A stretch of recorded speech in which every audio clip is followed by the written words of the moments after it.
y que él además es un delincuente confeso. De eso no nos quepa la menor duda, que estamos hablando de un criminal, no estamos hablando de la Madre Santa Teresa de Calcuta.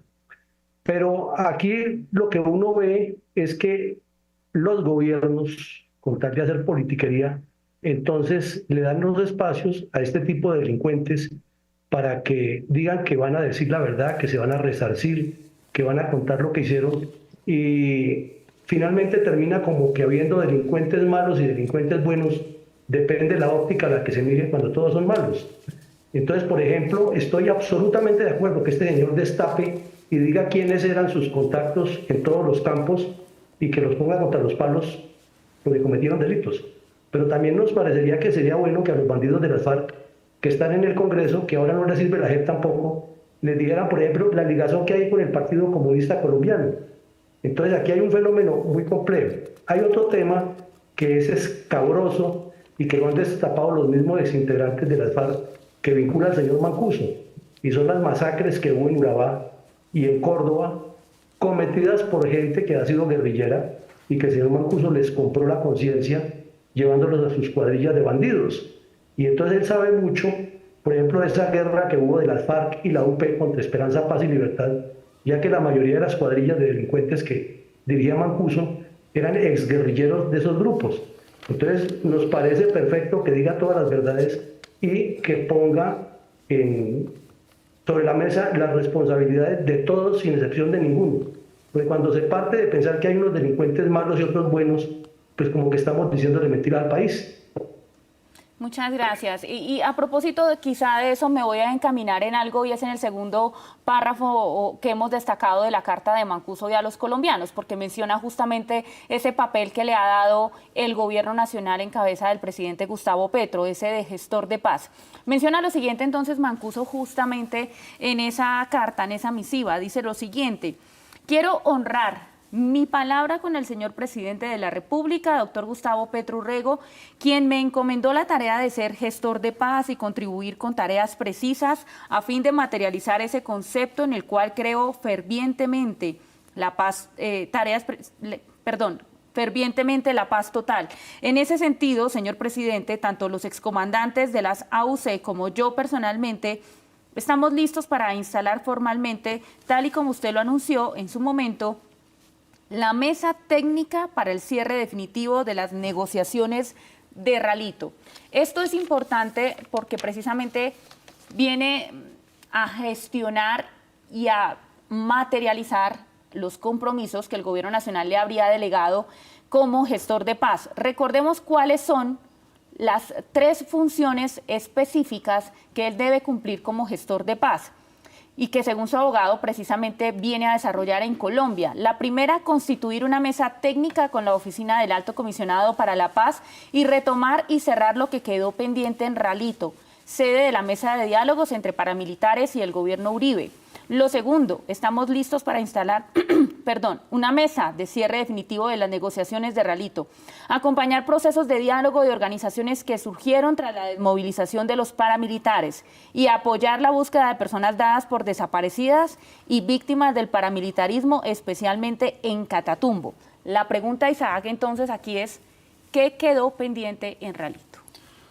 Yo creo que más de lo que quedó pendiente, Ana, hay que pensar es en la forma en la que se recicló el paramilitarismo. Hoy, de hecho, dos grandes grupos que tienen en jaque a buena parte del país, como las autodefensas conquistadoras de la sierra y las mal llamadas autodefensas gaitanistas de Colombia o el Clan del Golfo, son residuo de lo que significó en su momento las AUC y el paramilitarismo, entonces se terminan siendo hoy reciclaje.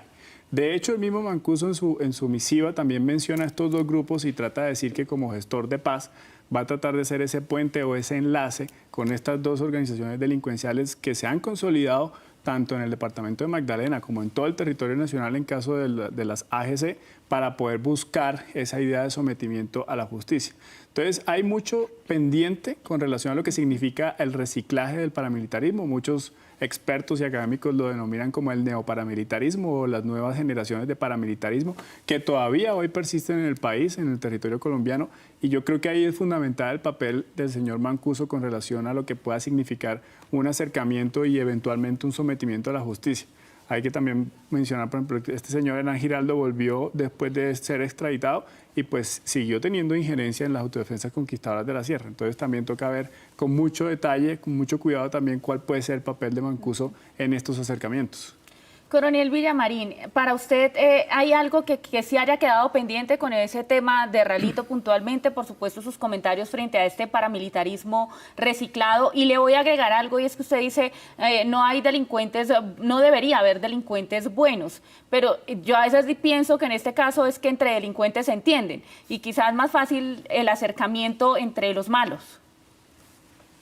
Bueno, son varias cosas, Ana María. El delincuente no siempre se entienden porque Timochenko no se entiende con Mancuso, o Pastor Alape no se entiende con Mancuso.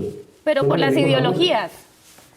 Bueno, por ideologías, por lo que sea, pero no se quiere. En segunda medida, me parece que hablar de comandantes es darles un estatus que no tiene ningún delincuente de esos, ni de los mal llamados paramilitares, ni de la FARC, ni el ELN, ni el EPL, ni los caparrapos, ni los del Clan del Golfo. Ningún delincuente de esos comandantes. Son delincuentes. En tercera medida, y lo que veo aquí, después de todo esto, el que sigue perdiendo es Colombia. Porque después de todos estos crímenes que cometieron estos sujetos, como tal Mancuso y sus cómplices, o las FARC y sus cómplices, o el ELN y sus cómplices, finalmente terminan amnistiados de moderadores de paz y de salvadores del país. Y que quedó pendiente, pues igual así como dice Isaac, que quedó pendiente con ellos el reciclamiento de lo que llaman el neoparamilitarismo, que son delincuentes de la peor laya y deberían estar en la cárcel y difícilmente se va a negociar con ellos. Pues también tenemos que con las FARC es la misma cosa. Entonces, mi punto de vista, y lo reitero, es que aquí siempre sale perdiendo es Colombia, el pueblo colombiano, el ciudadano de a pie, el campesino que le expropian sus tierras, que con un fusil en la cabeza lo sacan corriendo las FARC, los mal llamados paramilitares, el ELN, el M-19 cuando delinquió, y nos acostumbramos desde la época de las amnistías del siglo XVIII en Colombia, del siglo XIX, corrijo, y luego cuando el señor Alberto Lleras Camargo le dio unas repúblicas independientes a los guerrilleros liberales en el sur del Tolima y otra a los comunistas, y ahí comenzó nuestro enredo, y ya llevamos casi 70 años en eso, perdonando bandidos y haciendo politiquería, buscando ahora premio Nobel de Paz y resarcimientos internacionales. Entonces, nos parece que hay que poner en el centro es a los colombianos, no a las víctimas con la temática que manejan unas ONGs y los comunistas armados y desarmados, o los mal llamados paramilitares, sino es al pueblo colombiano que trabaja, que sufre, que tiene todas las dificultades y está padeciendo toda esa acción criminal de diferentes grupos. Justamente hay algo que no hemos podido conversar acá y que me parece importante y tiene que ver con las medidas de seguridad tan extremas que hubo el día de hoy para poder custodiar y cuidar a Salvatore Mancuso, a quien lo vimos bajando del avión con un casco, con su chaleco antibalas, además cubierto por unos escudos de los policías y de quienes los estaban acompañando en ese momento al bajarse del avión. Me acaban de informar incluso de parte de nuestra editora de Orden Público que Mancuso tendrá 5 filtros de seguridad y será custodiado por 64 uniformados de la Policía Nacional. Ahí estamos viendo precisamente la foto en la que yo les estaba describiendo la manera en la que él se baja del avión. Isaac, ¿qué tantos enemigos puede llegar a tener una persona como Mancuso? ¿Y qué tan extremas deben ser las medidas? Y no solamente el día de hoy, valga la pregunta, sino que deberán, por supuesto, extenderse hasta quién sabe cuánto tiempo más, porque hoy yo creo que sería el día que menos elegirían pues para hacerle un atentado, digo yo, cuando más custodiado se encuentra. Sobre este aspecto es importante hablar porque los enemigos los tiene y quienes estarían muy interesados quizá en deshacerse de Mancuso. Bueno, Ana María, yo creo que sin duda Mancuso tiene una larga lista de enemigos desde el momento en el que pues, se desmoviliza y entrega las armas y es extraditado. Pero sobre todo muchos empresarios que en su momento estuvieron relacionados con la economía paramilitar en el norte del país y en otros departamentos como en Santander, Meta y demás. Una clase política tradicional, muy seguramente yo siempre he tratado como de entender un poco la relación que existió entre el paramilitarismo y todo este clan de los López en el departamento de Córdoba, los Hatin y bueno y demás. Entonces hay un montón de familias políticas que lo pueden considerar como uno de sus enemigos, pero también un montón de empresarios y personas, digamos, con cierta capacidad económica que en su momento, pues, se acercaron al proyecto paramilitar. Es que también hay que partir de eso, de lo que significó el paramilitarismo en Colombia en su momento y el alcance tan macabro que tuvo con relación a poderes económicos, poderes políticos, poderes sociales en distintas partes del país. Entonces yo creo que la lista de Ana María es bastante larga. De hecho, el mismo Mancuso en su misiva dice teme por su vida, siempre lo ha advertido así. Él estuvo un tiempo en Estados Unidos dudando si retornaba o no a Colombia precisamente porque no tenía unas garantías reales para la protección de su vida. Entonces, claro, aquí mucha gente puede decir, ¿pero por qué lo tienen que proteger si es un bandido y tal? Porque pues precisamente tiene mucho conocimiento y mucha verdad y muchos nexos que yo creo que en esas sesiones privadas que tuvo con la JEP pudo haber mencionado nombres propios. Digamos, no tratar aquí de decir exactamente quiénes pueden ser sus enemigos, pero la lista seguramente va a ser larga. Antes de regresar con el coronel Villamarín, es que tenemos inmediatamente comunicación con Andrea Olaya, se encuentra con el director del IMPEC y es importante justamente conocer cómo va a llegar a la cárcel La Picota, cómo va a ser su cuidado allí por parte también de los guardias del IMPEC. Andrea, adelante, un cordial saludo, adelante con usted. Ana María y televidentes, muy buenas tardes. Pues miren, nosotros seguimos en este cubrimiento especial y yo los saludo aquí desde la dirección del IMPEC con todos los detalles de lo que será el dispositivo de seguridad de Salvatore Mancuso ya cuando llegue a la cárcel La Picota. Recordemos que en este momento se encuentra todavía en Catán haciendo todo el proceso para sobre las 6:30 de la tarde aproximadamente. Se tiene previsto que será trasladado en helicóptero a la cárcel La Picota. Y mira, que a mi lado me acompaña el coronel Daniel Gutiérrez, director del IMPEC. Coronel, estamos en vivo y en directo para la otra cara de la moneda, el canal que dio la primicia de la llegada de Mancuso. ¿Cuál va a ser ese dispositivo de seguridad apenas llegue a esta cárcel de máxima seguridad? Bueno, sí, buenas tardes, Secretaría de Salud, efectivamente. Tan pronto llegue esta persona privada de libertad, va a tener unas medidas especiales de seguridad, entre esas va a estar aislado, va a estar ubicado en La Picota, dentro de La Picota, en el pabellón de extraditables. Va a estar custodiado por 64 funcionarios del IMPEC, quienes han sido capacitados y entrenados por la Embajada Americana, tienen polígrafo. Es una guardia especial que estamos trabajando actualmente en esa zona de La Picota. Va a estar aislado, como lo decía, una celda de 3x4 aproximadamente, unas paredes entre 30 y 40 centímetros de grosor. Va a tener cámaras de videovigilancia. Más o menos a 4 metros se encuentra la sala de audiencia, donde va a poder tener acceso a los medios tecnológicos en caso de ser requerido para algún tipo de situación judicial.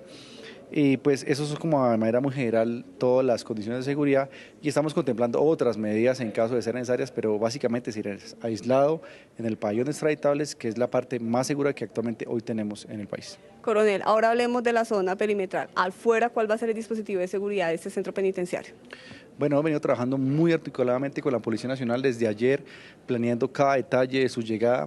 En este momento la Policía Nacional está haciendo todo el tema del traslado y demás, ellos lo recibieron, entonces la idea es continuar con esa articulación institucional con el fin de que haya seguramente patrullajes en el área perimetral con el fin de evitar algún riesgo también frente a la vida de la persona privada de libertad o algún tipo de situación que pueda generar un riesgo también en el establecimiento. Usted nos contaba que son 5 filtros y que solo 2 personas van a tener acceso, digamos, a dialogar o a hablar con este ex jefe paramilitar.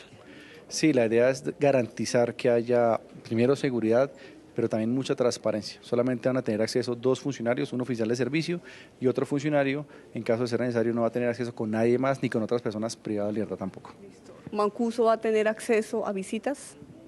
Claro que sí, todas las personas privadas de libertad tienen acceso a visitas, tienen acceso a la comunicación, está dentro de los términos y de las normas legales de la Ley 65, entonces también tendrá acceso y se estudiará también la posibilidad de revisar el reglamento que tuvo en su época Justicia y Paz para poderlo aplicar, entendiendo que él es un postulado de Justicia y Paz. Coronel, ahora hablemos del tema de la alimentación, cómo va a funcionar, cómo va a ser, qué ha dicho Mancuso a su llegada.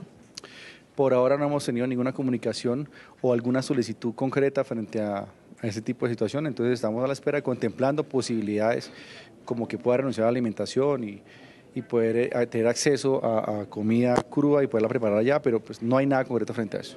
Coronel, muchísimas gracias por acompañarnos a esta hora en vivo y en directo. Ustedes lo acaban de escuchar, 64 funcionarios del INPEC estarán a cargo de la seguridad de el jefe paramilitar que todavía está haciendo los trámites de llegada en Catán, y sobre las 6:30 despegará el helicóptero para llegar a la cárcel La Picota. Yo me despido con este cubrimiento especial el día de hoy, llegada del jefe paramilitar Salvatore Mancuso a la capital. Muchas gracias, Andrea, por ese informe. Importante noticia en medio de este programa, porque estábamos justamente en ese momento hablando de las garantías de seguridad para Salvatore Mancuso, para salvaguardar su vida, para evitar que haya algún tipo de atentado en su contra. Estará entonces en el pabellón de extraditables de la cárcel de máxima seguridad, La Picota, en Bogotá. Ha dicho el director del INPEC que es el lugar más seguro del país para tener a un detenido, pero además va a estar aislado en una celda aparte, no va a compartir celda con nadie, y va a tener otra sala para la posibilidad de tener esas audiencias o demás en las que sea necesario que él pueda conectarse en internet y demás. Le pregunto, coronel Villamarín, sobre este tema de la seguridad. ¿Lo ve usted, que usted además es coronel retirado, exagerado? ¿Lo había visto anteriormente? ¿O en un caso como este de un personaje hace falta y es absolutamente necesario que haya este tipo de despliegues para custodiar a una persona que llega en calidad de compareciente de la Jurisdicción Especial para la Paz y con sus antecedentes, por supuesto, judiciales? Pues comencemos por decir que es que la obligación del Estado es garantizar en la vida, honra y bienes a todos los ciudadanos, y así estén detenidos, no tiene que protegerlo. Sí me parece exagerado, porque es que están hablando de 64 policías. Si usted mira las patrullas de policía que se mueven en la ciudad, en Bogotá, por decir algo, son en promedio de 4. Quiere decir que 16 unidades o 16 sectores residenciales se van a perder la posibilidad de tener agentes disponibles, y hemos escuchado al alcalde Galán quejándose de eso, que son insuficientes, porque hay que destinar estos uniformados a que protejan al señor Mancuso. Entonces nos parece que una persona que tiene tantos delitos y tantas acusaciones, pues no es correcto. Lo mismo que las escoltas que tienen los bandidos de las FARC, del ELN, o cuando se reúnen, es que la seguridad abandonada para la gente del común, y se confirma una vez más mi tesis, el que sale definitivamente siempre sacrificado es el pueblo colombiano. De igual manera, la pregunta que usted hacía acerca de si tiene enemigos, claro que tiene muchos. Ellos en su lenguaje delincuencial lo llaman culebras, y son casi todos por temas de narcotráfico. Igual que como cayó Santrich, como cayó el Paisa, como han caído otros, el atentado que le iban a hacer a Timochenko, y las muertes que vemos a diario entre todos estos carteles de las drogas, es por eso, por narcotráfico. Entonces, él tiene muchas deudas con mucha gente, y va a tener que cuidarse muchísimo, o el Estado va a tener que cuidarlo mucho, y ojalá que logre alguna cosa con la paz, con estos grupos, para que haya más tranquilidad en Colombia. Gracias, coronel. Tal vez frente a lo que usted acaba de decir de si tiene o no culebras, él en su carta dice: vengo a cumplirle a las víctimas, a las instituciones del Estado y a la sociedad en general, y dice: no regreso a Colombia con ningún ánimo revanchista, y dice: no tengo cuentas pendientes con nadie. Es lo que él manifiesta en su carta. Senadora Isabel Zuleta, del Pacto Histórico, bienvenida a La Otra Cara de la Moneda. Gracias por acompañarnos en este momento. Por supuesto, le pregunto para usted la importancia de la llegada de Salvatore Mancuso, y qué pedazo de la historia quizá no nos han revelado, qué posibles secretos pueda tener consigo en este momento Salvatore Mancuso, y que probablemente pudiéramos estar a punto de conocer gracias a su comparecencia ante la JEP. Bueno, para las víctimas es muy importante dar gracias por este espacio. Realmente nosotros lo que hemos pedido, lo que hemos querido, por lo que hemos luchado tantos años, es por la verdad, la justicia, las garantías de no repetición. Nosotros no vemos posibilidades de garantías de no repetición sin esa, porque evidentemente lo que ha sucedido es que la extradición se ha usado como un mecanismo de silenciamiento de estos actores. Nosotros estamos diciéndole al señor que llegue, que le cumpla la justicia colombiana, que no solamente es la justicia internacional, que es muy importante, la justicia en Estados Unidos y otras justicias, pero que nos cumpla a nosotros, los que hemos padecido el flagelo de las autodefensas unidas de Colombia, los territorios más adoloridos. ¿Qué estamos esperando? Que nos digan por qué nos desplazaron. asesinatos, por qué tantas masacres. Y no puedo dejar de nombrar que un día como hoy desapareció, se fue, nos abandonó el defensor de derechos humanos Jesús María Valle.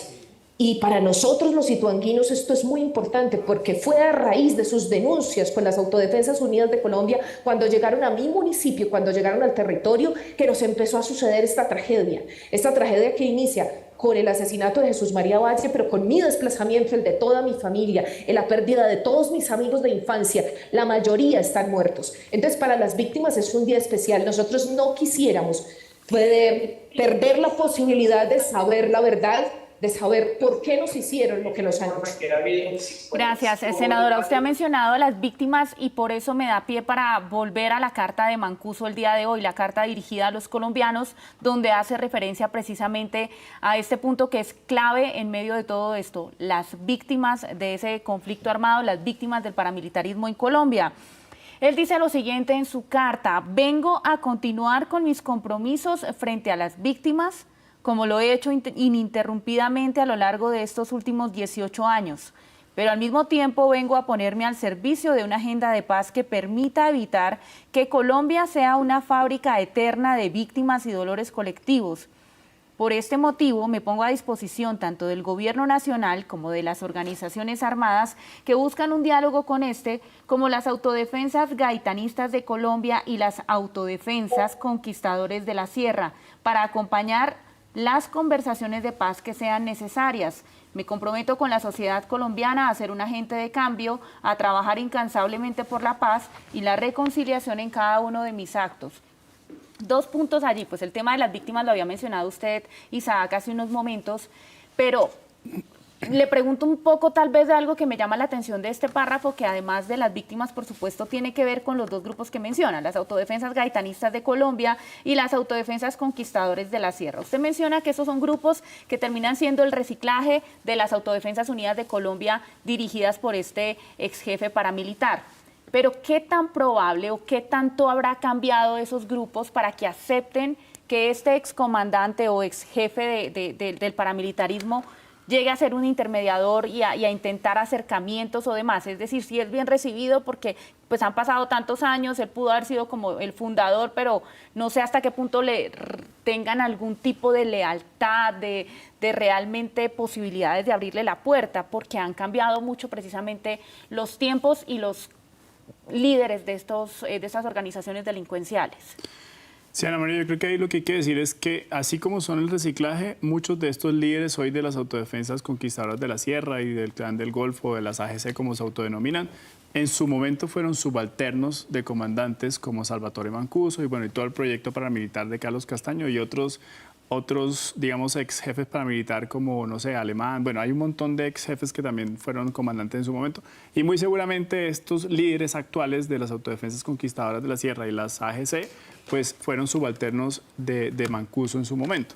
Ahora, eso no es garantía de nada. Muy seguramente, digamos, como que la apuesta que se quiere con Mancuso es que precisamente él conoce ese proyecto o esa idea de grupos paramilitares o esta nueva perspectiva o generación de paramilitarismo. Entonces, tendría mucho, como tú lo decías, de pronto tiene una más facilidad entre bandidos de conocerse, reconocerse y acercarse para poder tener algún tipo de acercamiento y sometimiento a la justicia, pero yo también soy muy escéptico al hecho de que no necesariamente existe una garantía real de que pues va a terminar siendo el puente. Él simplemente, por lo que se entiende en la misiva, es que se pone en completa disposición tanto del gobierno como de las AGC y de las conquistadoras de la Sierra para eventualmente pensarse en un proceso de sometimiento a la justicia con una cantidad de serie de dificultades, ya que incluso el abogado del Clan del Golfo ha mencionado, no nos queremos someter, esto queremos que sea un proceso de paz. Entonces también toca ver cuál va a ser el desafío en términos de legislación y recursos jurídicos para que exista realmente un sometimiento. Pero no necesariamente existe una garantía real para que Mancuso pues, sea realmente un puente entre estos 2 actores. Muchas gracias, Isaac. Coronel, nuevamente con usted y le quiero preguntar por este tema de las víctimas que menciona también a Salvatore Mancuso allí, pero sobre todo la senadora Isabel Zuleta, con ese énfasis de casi que necesitan escuchar a ese Salvatore Mancuso hablando, ¿no? Y que entregue algunas verdades y esos pedazos de historia que todavía no se conocen. Digamos que las víctimas están aplaudiendo su llegada no porque les parezca ningún ídolo, sino porque lo que él trae consigo sí lo necesitan. O sea, no hay como tal un resarcimiento y que él ya hace borrón y cuenta nueva, sino que lo que usted tiene allí seguramente en su haber, en su conocimiento, sus pruebas y demás, sí puede aportarle a poder reivindicar un poco también esa lucha que han tenido las víctimas durante mucho tiempo, las víctimas del paramilitarismo, y hace mención precisamente a las de Ituango, a las de Antioquia, específicamente, donde ese actuar fue, por supuesto, muy sangriento y realmente muy fuerte, dejando a tantas personas con pérdida de familiares y demás. Sobre este punto, ¿usted qué piensa? ¿Que él se burla de las víctimas con esta carta, que está siendo sincero y a su vez que sí quiere resarcir el daño hecho años atrás? Sí, infortunadamente, Ana María, todos los delincuentes se han burlado de las víctimas, todos, y no hay víctimas buenas ni víctimas malas, hay víctimas. Y usted menciona Ituango, por nombrar una zona, y allá desde la época que el señor Salomón Angulo dirigía a todos los bandidos narcotraficantes, la cuadrilla 36 de las FARC y la 18 asesinaban gente y desaparecían gente sin conmiseración, y aparecieron los otros bandidos paramilitares a hacer lo mismo para sacarlos de la zona. Entonces esto es una historia larga que nos indica que hay que llegar al profundo, a la realidad. Si el pueblo colombiano sigue polarizado con ideologías y fuera de eso utilizado con trapacerías para hacer cuentos de paz total y todo eso, que aquí lo hemos hablado varias veces, no conduce a nada porque no está organizado. Entonces aquí lo que uno deduce es que al señor Petro le conviene muchísimo hablar de su paz total y decir que trajo a un delincuente como Mancuso a que hable con otros delincuentes que difícilmente le van a copiar, y máxime que los abogados están hablando de que ellos no se van a someter a la justicia ni a negociar la paz. Entonces ya ahí hay un escollo grandísimo. Pero a Petro le sirve para seguir viajando por el mundo y hablando de la energía que nace de las estrellas y un poco de cosas rarísimas que se inventan para hacer populismo. Y vuelvo a insistir, y el pueblo colombiano es el que sigue sufriendo, y las víctimas tanto de la guerrilla como de los mal llamados paramilitares sufriendo. Entonces, en síntesis, lo que se ha hecho es engañar al pueblo siempre, y quienes están tanto en el Congreso, en la presidencia, en las cortes que tienen que ver con esto, buscan soluciones de pañitos de agua tibia y terminan estos delincuentes libres de polvo y paja, libres de pecado y hasta legislando en Colombia, que eso es increíble.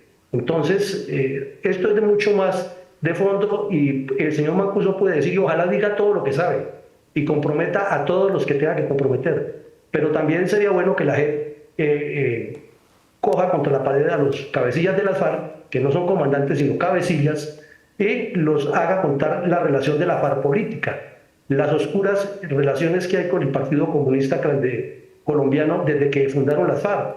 Y entonces sí estaríamos hablando de que la verdad es completa y podríamos hablar de una catarsis para comenzar a resolver este conflicto. Mientras tanto, veremos polarizaciones y choques y violencia, y unos instigando a otros y declarándose víctima, inclusive como vemos hoy en nuestro Congreso, que es una vergüenza, o los de la derecha o los de la izquierda declarándose víctimas unos de otros en lugar de resolver los problemas del país. Y el presidente lleva el país muy mal y no los ve uno actuando para resolver los problemas, sino buscando ideologizar todos los temas y polarizar a un país que ya lleva 200 años polarizado, matándose la gente por personas que ocupan unos altos cargos, viven sabroso, pues el último tema de moda, y no se encuentra solución.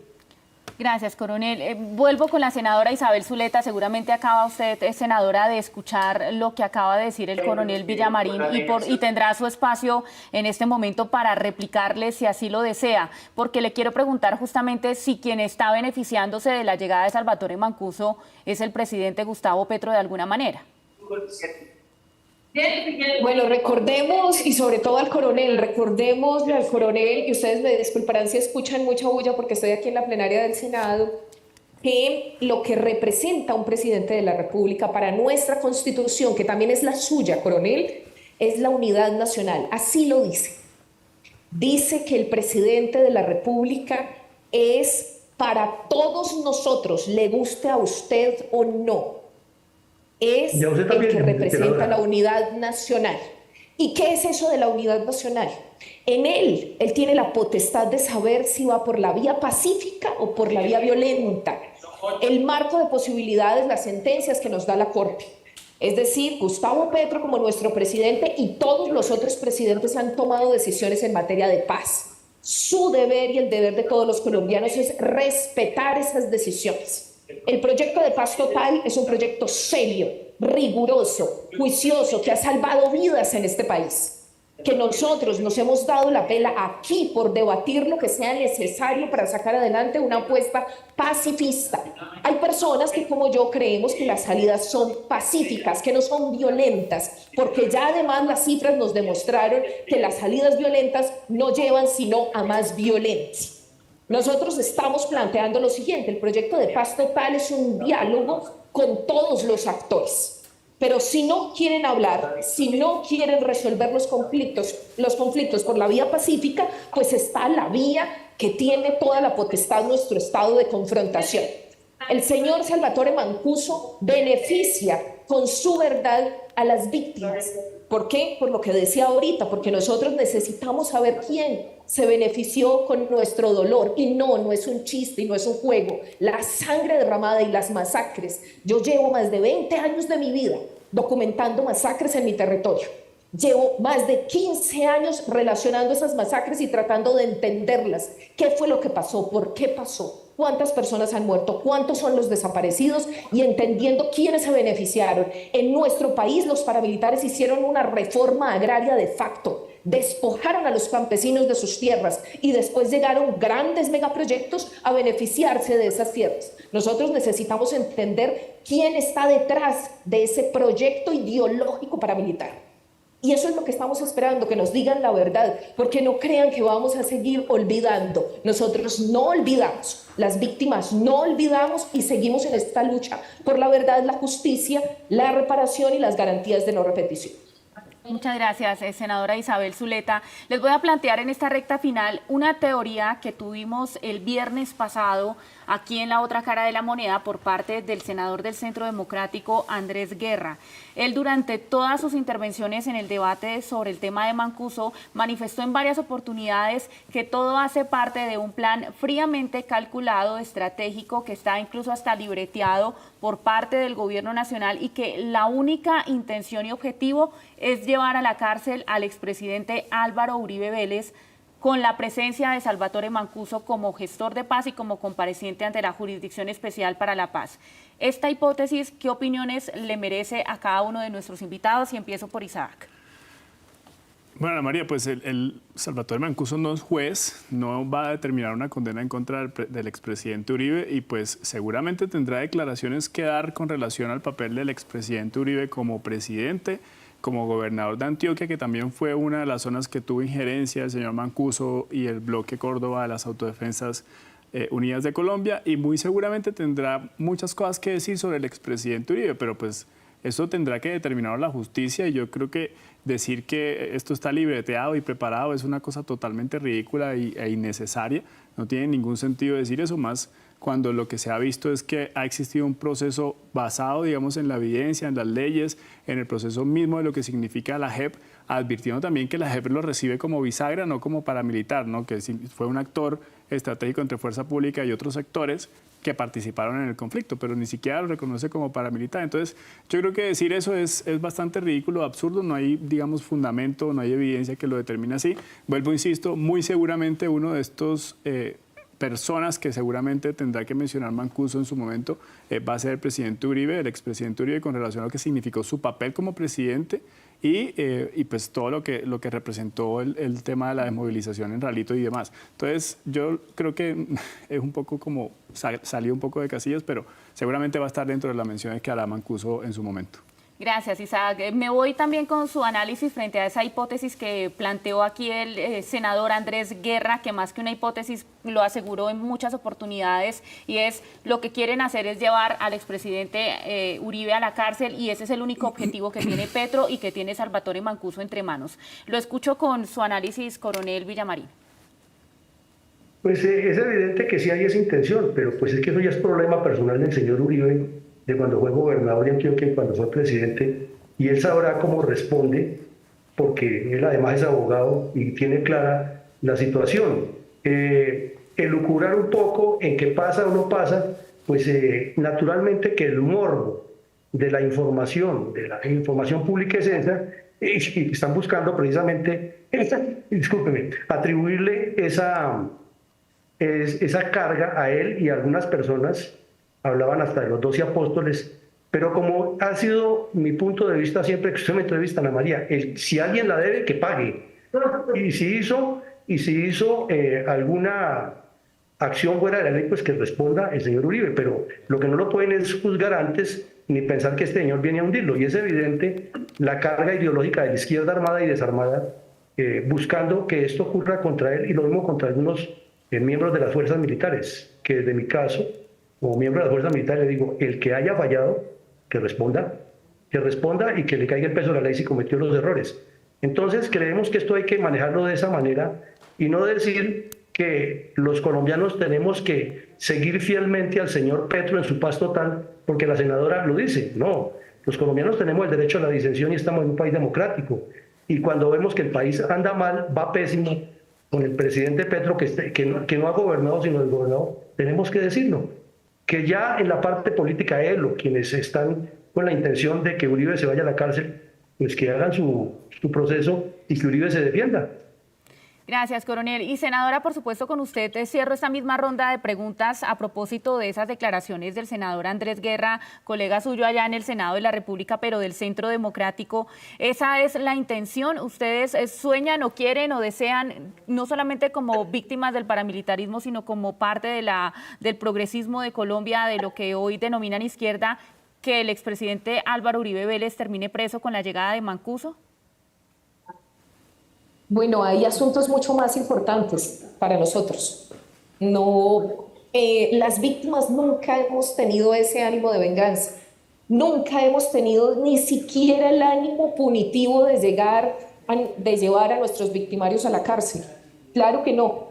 Yo recuerdo mucho los procesos de búsqueda de desaparecidos, donde las víctimas, mayoría mujeres, que buscan a sus seres queridos, más de 130.000 desaparecidos en nuestro país, decían, por lo menos entrégueme, yo no quiero ni siquiera saber quién es, necesito paz en mi corazón, necesito darle una tumba, necesito poder llorar, necesito poder rezar, necesito sanar este dolor. Nosotros, en lo que llevo todos estos años, en la relación con mujeres buscadoras y la relación con víctimas, no veo ese ánimo de venganza. De hecho, nosotros somos las que estamos proponiendo que las salidas no son las cárceles. Nosotros mismos hemos dicho, tiene que haber otra salida. Las cárceles no funcionaron, ya está demostrado. Tenemos las cárceles hacinadas, un estado de cosas inconstitucional en materia de cárceles en el país, de centros penitenciarios, y no funciona, no se reducen los índices de violencia. Por más que nos quieran decir que esa es la salida, no lo es. Y no estamos de acuerdo con ello. Entonces, decir que esa es la razón por la que viene este señor al país, es decir, hay un valor mayor que es la verdad, no es perseguir a nadie. Nosotros perseguimos ese valor mayor que es la verdad, que es la justicia. Y la justicia es algo tan importante que no está solo en manos de los jueces. La sociedad civil también hace justicia cuando escucha, cuando entiende, cuando comprende los fenómenos. Necesitamos escuchar a este señor y a muchos otros más. Las audiencias de justicia y paz, para quienes participamos de ellas, para quienes estuvimos ahí a pesar de nuestro dolor, fueron esclarecedoras. Fue un proceso, la ley 975 abrió esa puerta para nosotros empezar a entender qué estaba pasando.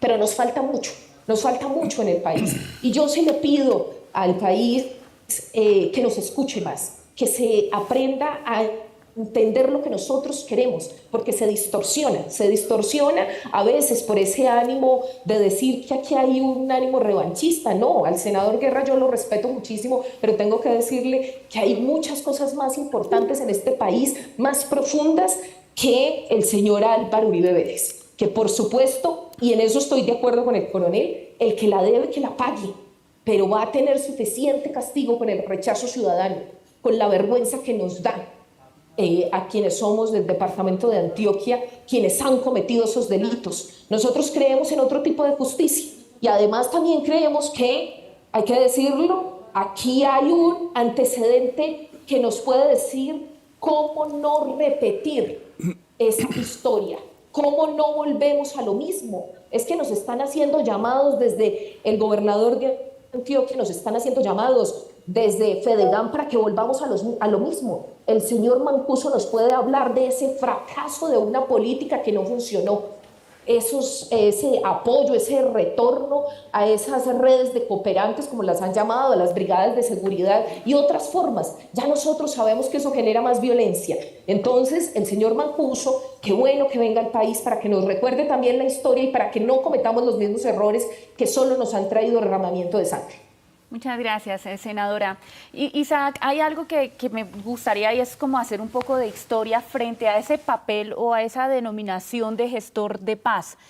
Esto no es nuevo y es importante tal vez sí aclarárselo a la audiencia, un poco tal vez esa posibilidad de que alguien participe como un mediador habiendo delinquido anteriormente y que incluso pueda llegar a ser cobijado con la libertad. Lo vimos anteriormente en otros gobiernos, ha sido una de las posibilidades o apuestas que han utilizado expresidentes anteriormente para que alguien pueda colaborar con esos intentos de paz que ha tenido el país.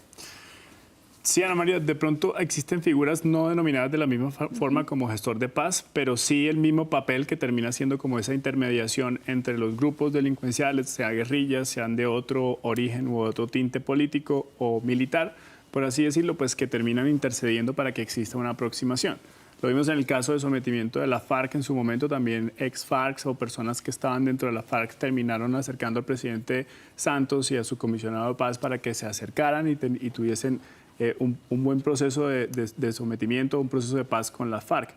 Lo que también hay que decir, Ana María, es que esta figura de gestor de paz es un proyecto que, como lo decía la senadora, está incluido dentro de la idea de paz total del presidente, pero el hecho de que sea un gestor de paz no lo libera de las responsabilidades judiciales que pueda tener en el país.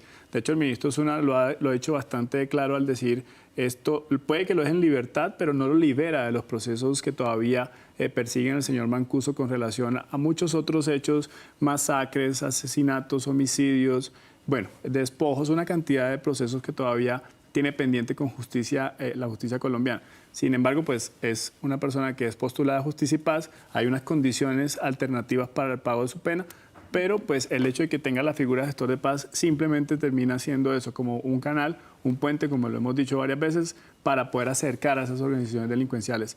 Y pues figuras así han existido en otros procesos de acercamiento. Yo creo que el más reciente pudo haber sido con el presidente Santos frente a lo que significó el acercamiento con la FARC. Gracias, Isaac. Coronel, hace unos momentos Isaac nos estaba aclarando que el ex jefe paramilitar Salvatore Mancuso no es reconocido en esa JEP, o sea, como compareciente, como un paramilitar, sino como una bisagra entre precisamente ese momento en el que se une el paramilitarismo con las fuerzas militares y terminan generando pues una gran cantidad de hechos violentos, crímenes y demás de lesa humanidad. Por supuesto, hemos sido testigos a través de la misma Jurisdicción Especial para la Paz de varias declaraciones de militares que han estado involucrados en crímenes atroces y que en su momento auspiciaron, colaboraron, apoyaron a eso de paramilitarismo en Colombia. ¿A qué voy con esto? A que hay seguramente todavía mucho por escudriñar. Yo sé que usted ha sido insistente en el tema de que debe haber justicia de la misma manera, tanto para militares, o sea, militares en su momento en ejercicio cometieron errores, cometieron crímenes, cometieron delitos que atentaron además contra la imagen del Ejército Nacional, pero que usted espera que suceda exactamente lo mismo también, es decir, que haya esa misma justicia y esa misma exigencia con los guerrilleros. ¿Ve usted que posiblemente vamos a seguir conociendo más casos de militares también involucrados en estos crímenes a partir de más testimonios que pueda llegar y pruebas que pueda llegar Salvatore Mancuso? Porque yo sé que usted siempre ha sido muy enfático en eso, en que las manzanas podridas deben salir de la institución, ¿no? Y deben salir, Ana María, deben salir de la institución, no solo de la institución militar, sino de la institución que esté en el Congreso, en la presidencia, y en las alcaldías y las gobernaciones, porque es que esa putrefacción es la que le ha hecho daño al país y la que ha polarizado y ha instigado la violencia. Probablemente sí, el señor Mancuso irá a declarar, irá a contar cosas y tendrán que probarlas, ¿no? Porque en el país, en Colombia existe la Constitución y las leyes y nadie puede ser declarado responsable hasta que no se ha vencido el juicio. Respecto a esa bisagra que usted dice, Eso es una figura que se inventaron ahora. Eso no existía en el Estatuto de la Justicia Especial para la Paz. Entonces, ya cuando comienzan a hacer esas cosas, pasa como lo de Bukele en El Salvador. Él es presidente porque el pueblo votó, pero él violó la Constitución para llegar allá. Y entonces él es bueno porque metió las maras a la cárcel. Sí, pero está violando la Constitución. Entonces aquí la JEP está violando su misma estructura, porque eso no es ni chicha ni limonada. O el señor Mancuso esté en la JEP o no esté en la JEP. Pero ese cuento de la bisagra, eso no funciona. Y lo mismo con los terroristas de las FARC. Y yo sí le digo a la senadora que la felicito y le aplaudo que reclame por las víctimas, pero que no mire solamente con el ojo izquierdo, sino que mire con el ojo derecho, porque es que todos los seres humanos tenemos dos ojos, dos manos y dos piernas. Y entonces que mire también lo que han hecho las FARC y que así como condena, y celebro que condene a los mal llamados paramilitares, condene enfáticamente también a Timochenko, a Pastor Alape, al Tornillo Lozada, a todos esos delincuentes que violaban niños, que secuestraban, que asesinaban, que destruían poblados y que cometían unas masacres iguales o peores. Y lo que dije al principio, cuando no estaba la senadora, que nos cuenten qué fue lo que pasó con la UP y las FARC en Urabá, que ya ha habido exmiembros de las FARC que le han contado a la JEP de todas esas masacres de las que hizo parte el señor Mancuso con desmovilizados del EPL. Entonces, cuando nos cuenten toda esa verdad, maravilloso, y que todo el que tenga que pagar, pague. Muy bien, coronel, estamos cerrando de esta manera este debate de la otra cara de la moneda de Cable Noticias. Le agradezco a nuestros invitados, Isaac Morales, coordinador de la Fundación Paz y Reconciliación Pares, por habernos acompañado. Mil gracias. Ana María, muchas gracias a ti por la invitación, a la senadora Isabel y al coronel Villamarín, a toda la audiencia claramente. Isabel Zuleta, senadora por el Pacto Histórico, gracias por habernos acompañado.